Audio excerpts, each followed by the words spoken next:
Hello and welcome back to Daily Downloads with Better Days Healing. I'm your host Lizzie, and today we're diving into one of the biggest spiritual rabbit holes, which is spiritual connections. So you've heard the words twin flames, soulmate, karmic, but what do they really mean? And why do they hit so hard? Why do they hurt so much? And when do they even show up? So let's unravel this mystery, and we'll begin with twin flames. Your twin flame is not your perfect person. They're your soul mirror and the other half of the same energetic flame. When you meet them, it's instant and it's undeniable. So it's basically said that your twin flame is your soul split in two to cover double the amount of soul lessons for this life. And then you gradually, like magnets, come back together. But it's not always romantic and it's rarely smooth. Your twin flame triggers your deepest wounds, mirrors your shadow and light, sparks a runner-chaser dynamic, and often includes separation for individual growth. You don't complete each other, you awaken each other. So twin flames usually appear after you've done a level of spiritual work. But not all of it. They'll show up to fast track your evolution, clear karmic blocks, and activate your life purpose. You may have gone through a dark night of the soul or a huge personal transformation before meeting them. They're the catalyst, not the conclusion. And they generally come in to burn down what's not real, to open your intuitive gifts, and to shake your wake, to call yourself into its higher version. So soulmates, like we hear soulmates all the time. So soulmates are beautiful. They're grounding and soul affirming connections.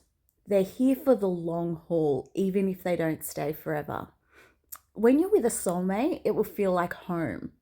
It's gentle, it's loving, and growth aligned. Soulmates will support your healing and evolution. They may be romantic, it may be friendship, like platonic, or it may even be a pet or mentor. Often people say their pet's their soulmate, and I totally believe that. So soulmates often show up after a period of pain or growth. They'll come when you're ready for stability, peace, and aligned companionship. They might also arrive during transitional life phases, such as career shifts or relocations or spiritual awakenings. And they will always come in to support, balance, and anchor you, and to remind you that love can be safe, reciprocal, and kind, and to walk beside you and not drag you through lessons. You may have had lifetimes together before, and that soul recognition is soft, warm, and deep. Karmic partners, let's get into it. So let's talk about the chaos. Karmic partners come in hot and usually leave in pieces. They're intense, consuming, and magnetic, but they're not meant to last. They will pull you in like gravity. They will teach you, they're here to teach through pain and contrast.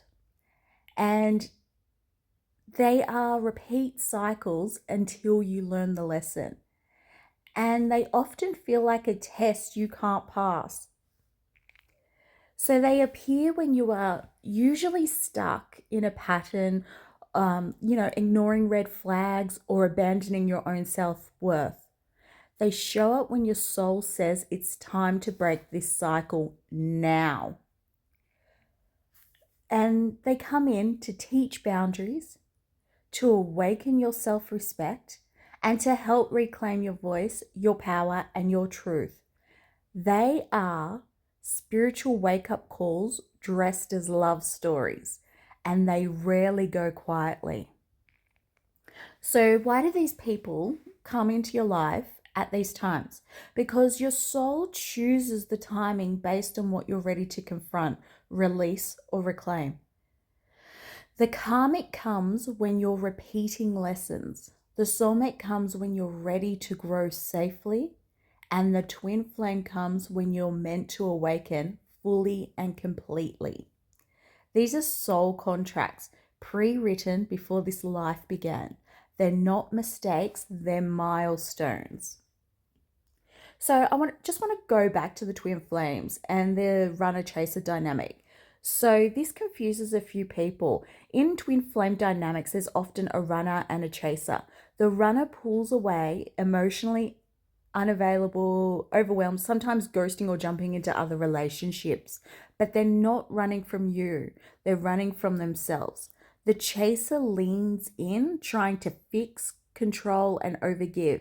They know the connection is real, but are still healing their fear of abandonment. So both are wounded, both are learning, and both need to turn inward. Union only happens when the runner stops running and the chaser stops chasing. When both focus on their own alignment and not each other, that is when the beauty of the twin flame comes back together.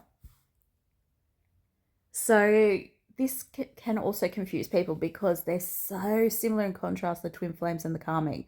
So was it a twin flame or karmic? If you're asking, why did it hurt this much? Why can't I let go? And was it real? Instead of chasing the label of karmic, soulmate, twin flame, ask yourself instead, what did it teach me? What part of myself did it wake up? And am I holding on out of love or out of fear? Because karmics burn you, soulmates build you, and twin flames break you open to become who you are meant to be right here. So, just a reflection question today.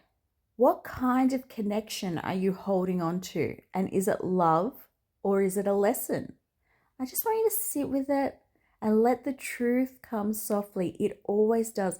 And remember to let the truth speak, not the delusion come through. Really listen to yourself. Yourself always knows. You've been listening to Daily Downloads with Better Days Healing. I'm your host, Lizzie, and if this stirred something in you, it's because your soul is ready to grow beyond the labels and rise into your truth. Until next time, remember, the real ones you'll never ever have to chase.